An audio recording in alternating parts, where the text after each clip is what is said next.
I have 2 days left until Miles of Mayhem. The Deathtrap is not giving me a break. The problems are still coming. Barkley melt, burning steel and fuel, turning rust to power, that's the golden rule. Barkley melt, we're tearing down the line, full throttle, hearts in overdrive. So yesterday, I was out doing some data logs on Deathtrap, and it got pretty warm after I did a couple hard pulls. And then all of a sudden, my lights for my scavenge system weren't working quite right. And yeah, it puked all the oil all over the ground. And now the whole thing is completely soaked. So that means I got 2 more jobs today. I need to clean all this oil off, and I need to move all the electrical components outside the engine bay to try and keep them from getting too hot. Well, Josh and I spent the day working on the Beetle. Do you want to let everybody know? We didn't do very good work. So now, now there's a lot of oil out and around and burning off everything. I think we might not have an engine. Yeah, I'm pretty sure the engine's not happy because it's spewing oil from multiple places. And also, the turbo's not happy. Yesterday, the float system stopped working because the relay's overheated, and it backed up oil into the turbos, or into the turbo. And that took the seals out of the turbo. And I thought, okay, whatever. I ordered another turbo. We'll have it later this week if we can limp this one through. But we just took it for a 5-minute drive. There's no oil left in it. On the plus side, we have sweet smoking ports now. We did like do the effort of like adding ports here. Oh wow. There's a lot of heat coming out of those ports. Nice air intake straight into the engine bay.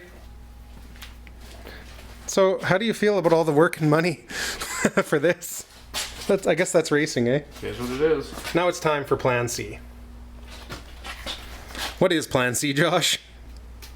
It's looking a lot like an 86 GM. Or a Dodge minivan. Yeah. The poor Beetle.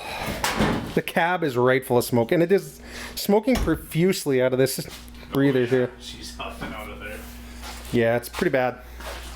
Okay, so, you know, let's make a new plan. The good news is my truck is untuned.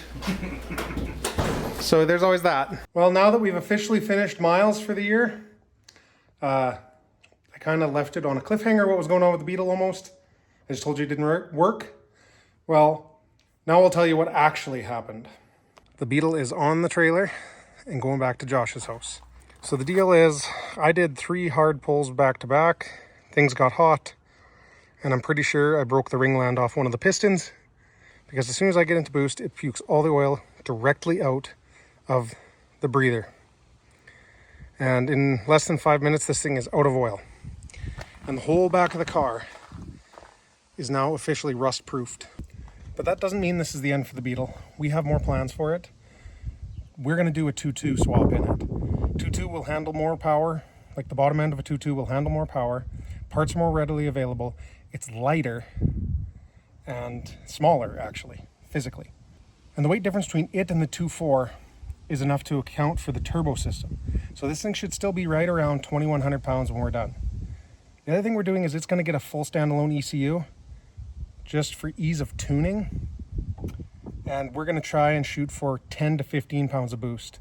So we're going to gap the rings. We're going to check the bottom end. We're going to maybe head stud it if money allows.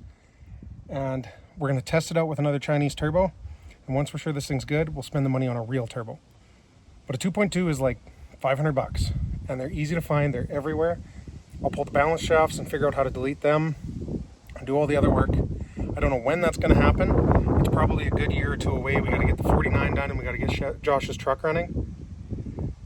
And well, apparently we got to fix my truck too. So this is probably going to be late 2027 or sometime in 2028, but the Beetle will be back.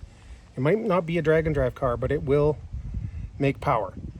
And 300 to 350 horsepower in this thing should make this thing scary. So you're all going to have to keep an eye out on the channel for when this comes back, because I'm not done with this car.